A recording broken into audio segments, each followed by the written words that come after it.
How I Came to Like the Woman in the Picture. Part 9. Time Travel? In the mid-2000s, after years of struggling to keep a regular job because of my illness, I decided to look into home business opportunities. I wasn't able to find any home business that wasn't either scam or impractical, and so I decided at length to write a book. The book idea turned out to be even more impractical, and so I decided to write short stories. The short stories didn't sell. Nothing left to do but pray. And so that is what I did for the entire month of March 2008. No TV, no internet. I just prayed.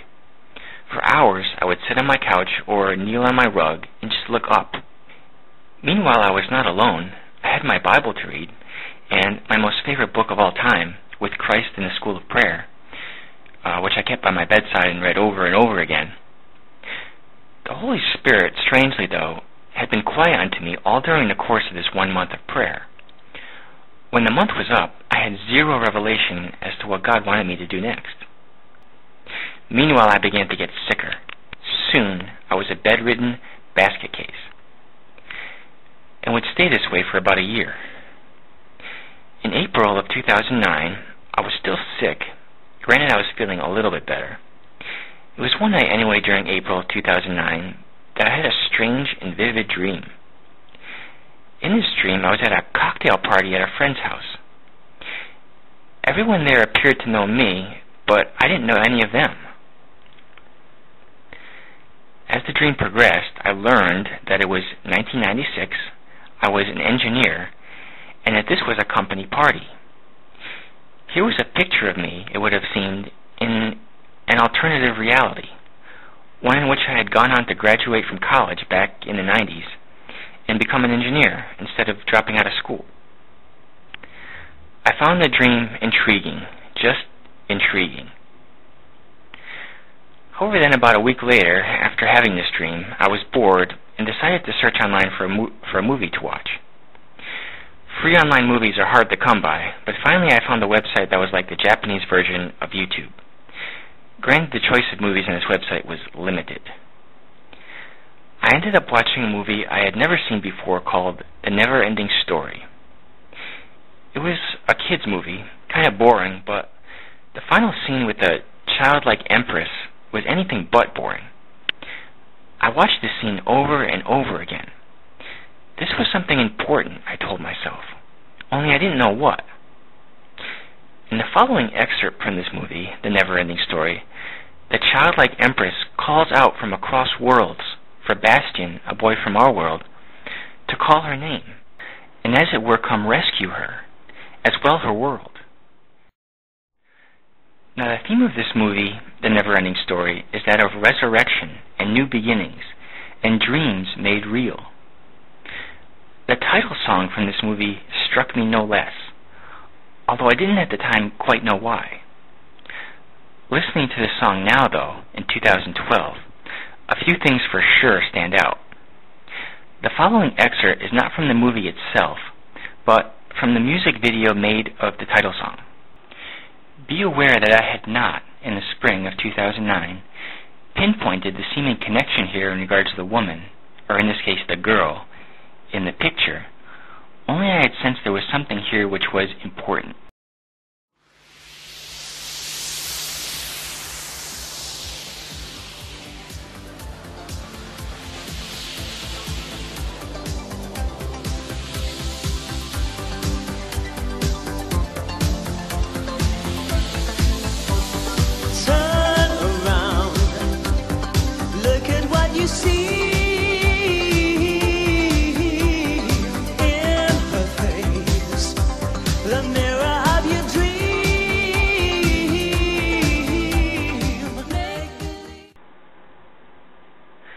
A few days later, I was back again on that Japanese YouTube site in search of another movie to watch. All I found were a couple of older movies, one of which was The Terminator. I am, however, not much of a fan of action movies, and so I did not especially want to watch The Terminator. The picture pickings were slim, though, and I wanted to watch something, so I sat down and watched The Terminator with Arnold Schwarzenegger. Now, I had watched this movie years earlier on TV, but I hadn't considered it anything special. But now, here, when I watched it, I was like on the very edge of my seat. I watched it 4 times in a row. After the third viewing, I reckoned that this was some kind of unction. The sense was very, very strong. But an unction in regards to what? It wasn't the action scenes, to be sure. It wasn't for the Arnold Schwarzenegger Terminator character. Rather, the impression had to do with, if anything, the whole back-in-time element. Now, of course, I would recall that dream I had had those weeks earlier. The months and years afterward, though, I would notice that there was a great deal more to this movie in the way of parallels than just back in time, in which I had at first perceived perhaps only at just the subconscious level. Forgetting for a moment about the Arnold Terminator character, let us consider instead the Kyle Reese-Sarah Connor connection. Believe it or not, but the Terminator, at least the original one, is in its essence a love story. And those scenes which presently stand out the most for me are those having to do with, of course, the picture. There was, see, in this movie, an old photograph of Sarah Connor, which Kyle had in his possession. Kyle was from the future. He travels back in time to rescue Sarah from the Terminator character. I'm here to help you. I'm Reese, Sergeant TechCom, BN 38416, assigned to protect you. Sarah is someone very important. Kyle refers to her even as the mother of the future. Come on, do I look like the mother of the future? Kyle's relationship with Sarah breaks the barriers of time. Kyle is a time traveler. Now, the following is a montage from this movie, The Terminator, which I have made, and in order to highlight some of the points that stood out for me, not necessarily at the time, but over time, and to shed also some light on this unusual relationship shared between a soldier from the future and the would-be mother of the future.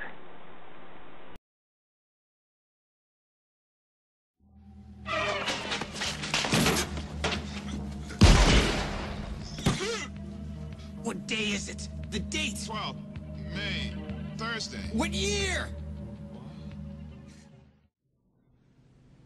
Are you saying it's from the future? One possible future. From your point of view, I don't know tech stuff. Then you're from the future too, is that right? Right.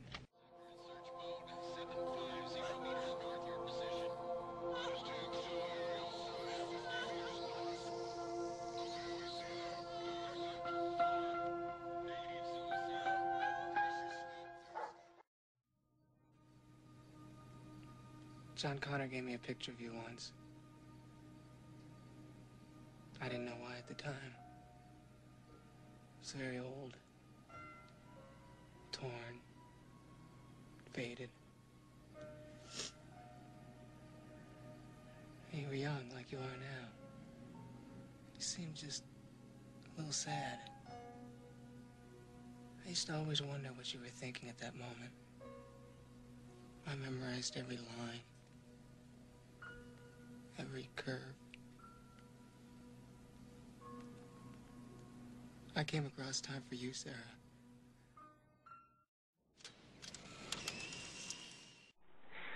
Another part in this movie that got my attention was when Kyle Reese says,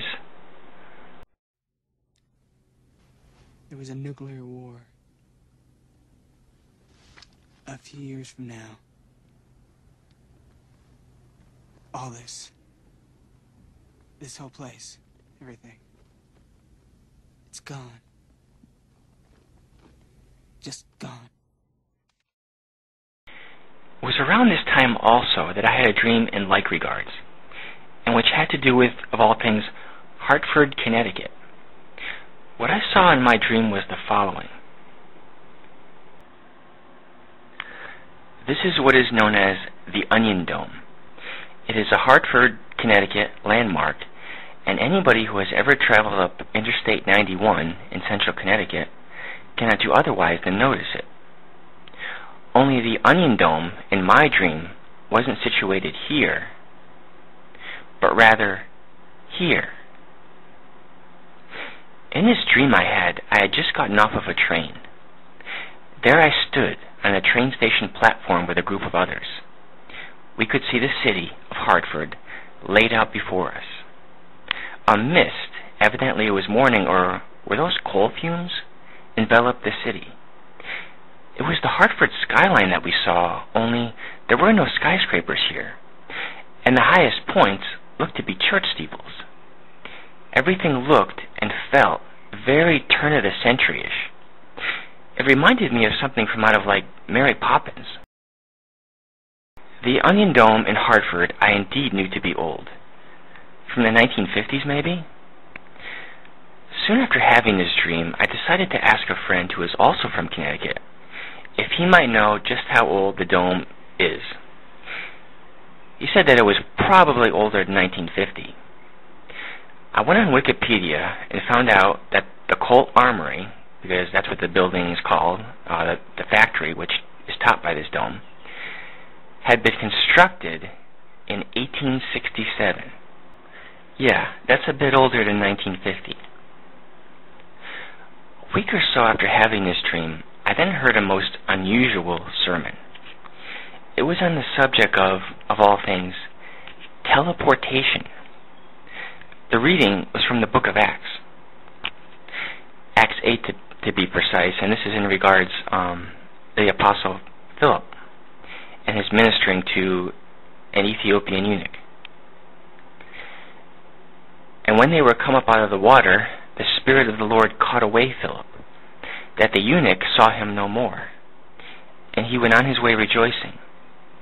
But Philip was found at Azotus, and passing through, he preached in all the cities till he came to Caesarea.